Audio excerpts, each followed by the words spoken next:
The Dyatlov Pass Incident, the mystery that haunts the Ural Mountains.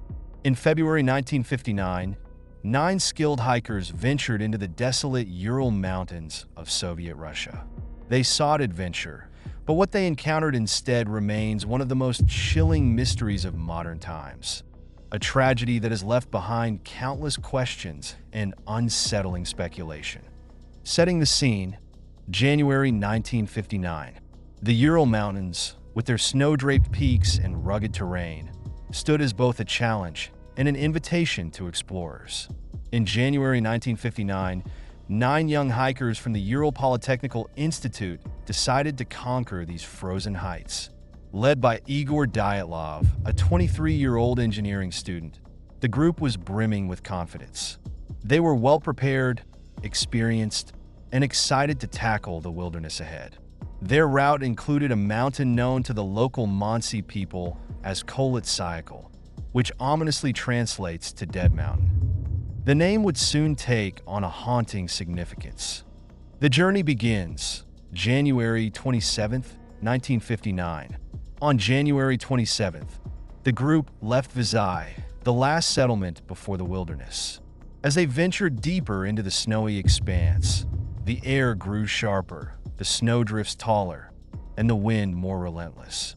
For days, they trekked through dense forests, their laughter and teamwork carrying them through the challenges of the climb. Each night, they would pitch their tent, sharing stories and jokes while the icy wind howled outside. It was a hard journey, but their spirits remained high. However, as they climbed higher, the trees thinned, and the slopes became exposed to the full force of the wind. Temperatures plummeted to minus 20 degrees Celsius, and the mountains began to feel less like a backdrop for adventure and more like an enemy to be endured. The final night, February 1st, 1959. The hikers made an unusual decision that night. They set up camp on the open slope of Kolit-Syakhl instead of the forested area below, which would have offered more shelter. Perhaps they wanted to challenge themselves further, or perhaps it was a miscalculation. Whatever their reasoning, this choice placed them in a precarious position. The wind roared through the exposed mountainside, battering the tent and cutting through their layers of protection. The snow fell steadily, covering the ground in an icy shroud. Sometime during the night, something went horribly wrong. The hikers slashed their tent open from the inside and fled into the freezing darkness. They left behind their boots, clothing, and all their supplies, essentially dooming themselves to the harsh Siberian elements. What could have caused 9 experienced hikers to abandon the only shelter they had? To this day, no one knows. The discovery, February 26, 1959. Nearly a month later, search teams finally located the campsite. The tent was half buried in snow, ripped open from the inside. Their belongings, warm clothes, boots, and food, lay scattered as if left behind in a panic. Footprints led away from the tent, some of them barefoot, disappearing into the dense forest 500 meters downhill. What the searchers found next only deepened the mystery. At the edge of the forest, 2 bodies were discovered near the remains of a small fire. Yuri Doroshenko and Georgy Krivonischenko were dressed only in their underwear, their hands and feet badly burned, as if they had thrust them into the flames in a desperate attempt to stay warm. Broken branches on the nearby trees suggested that someone had climbed high, perhaps to get a better view, or perhaps to escape something lurking below. More questions, fewer answers. Not far from the forest's edge, searchers found 3 more bodies, including Igor Dyatlov himself. Their frozen hands were clenched, their positions suggesting they had tried to crawl back toward the tent, but had succumbed to the cold. The final 4. As spring thawed the snow, the remaining 4 hikers were discovered deep in a ravine further into the woods. Their injuries were beyond explanation. Lyudmila Dubinina was missing her tongue and eyes. Semyon Zolotaryov and Alexander Kolevatov had shattered ribs, and Nikolai Thibault-Brignol's skull had been fractured with tremendous force. Yet there were no external wounds. Adding to the puzzle, Traces of radiation were found on some of their clothing. What could have caused such horrific injuries? And why was there radiation in the middle of the wilderness? Theories and speculation. Over the decades, the Dyatlov Pass incident has sparked countless theories. Some suggest an avalanche forced the hikers to flee, though no typical avalanche signs were present. Others propose infrasound, low-frequency vibrations from the wind could have caused panic and disorientation. More sinister theories point to secret Soviet military experiments, suggesting the group stumbled upon something they weren't supposed to see.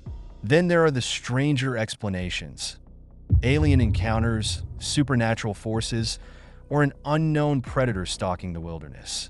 Witnesses reported seeing strange orange lights in the sky around the time of the incident. Were these flares, military weapons, or something not of this world? A chilling legacy.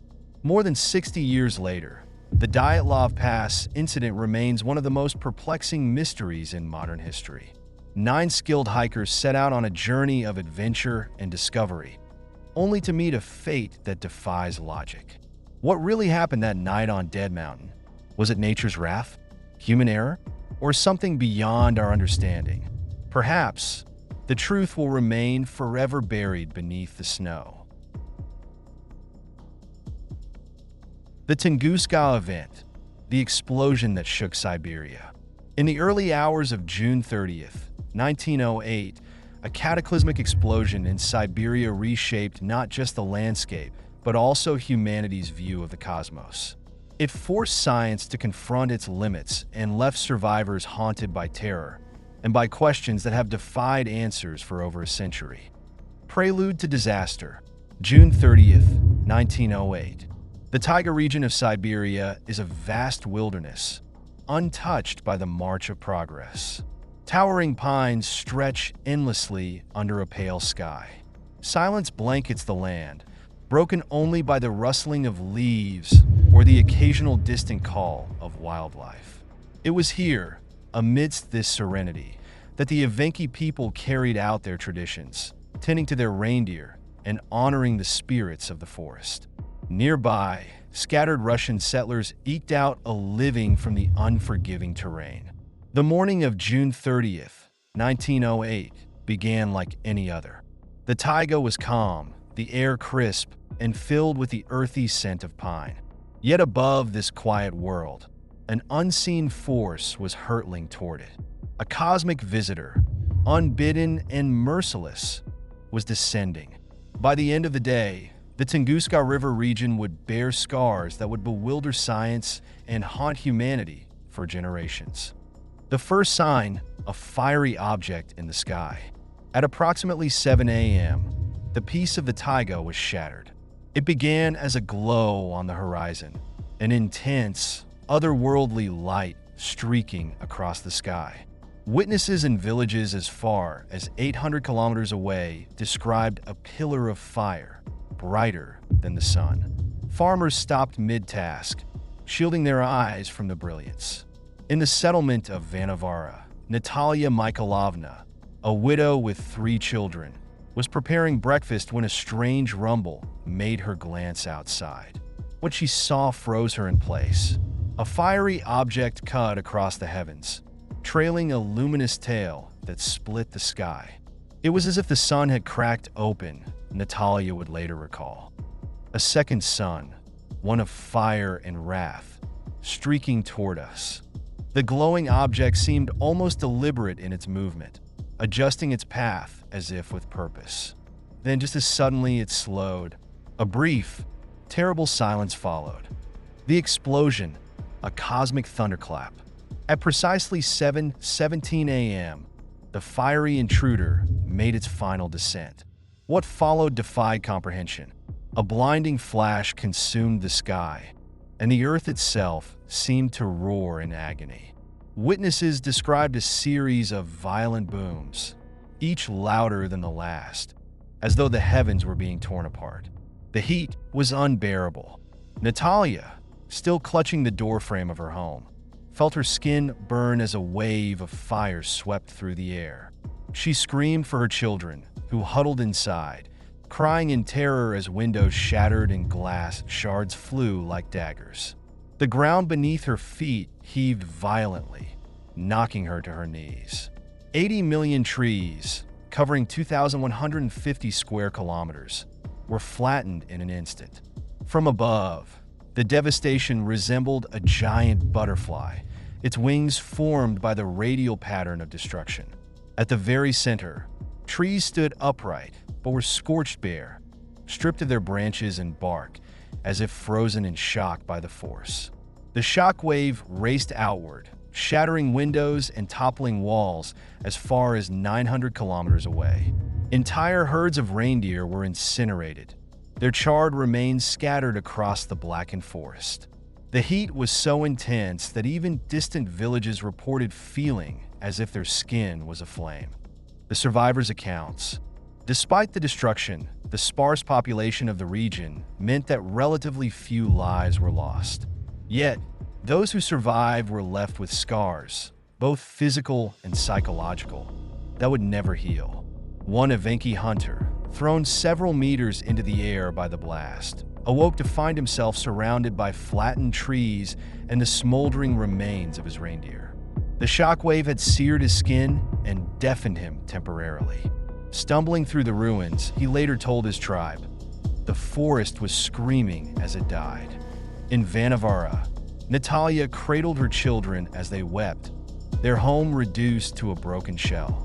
For weeks afterward, her youngest woke in the night, screaming of fire and thunder. The air was alive with fire, Natalia would later whisper. It wasn't natural. It was as if something was angry. The aftermath, a sky aglow. In the days that followed, the skies above Siberia and Europe glowed with an ethereal brightness.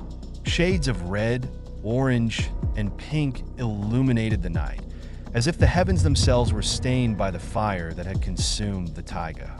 In London, astonished citizens read newspapers at midnight by the eerie glow. Scientists now attribute this phenomenon to fine particles thrown high into the atmosphere by the explosion, scattering sunlight across the globe. But for those who witnessed it, the glowing sky seemed like an ominous warning, a reminder of the terrible force that had descended upon Siberia. The mystery deepens. For nearly 2 decades, the Tunguska Event remained an enigma. The remoteness of the region and the political turmoil of the early 20th century meant no formal investigation was conducted until 1927, when Russian mineralogist Leonid Kulik finally led an expedition to the site. He expected to find a massive crater. What he found only deepened the mystery.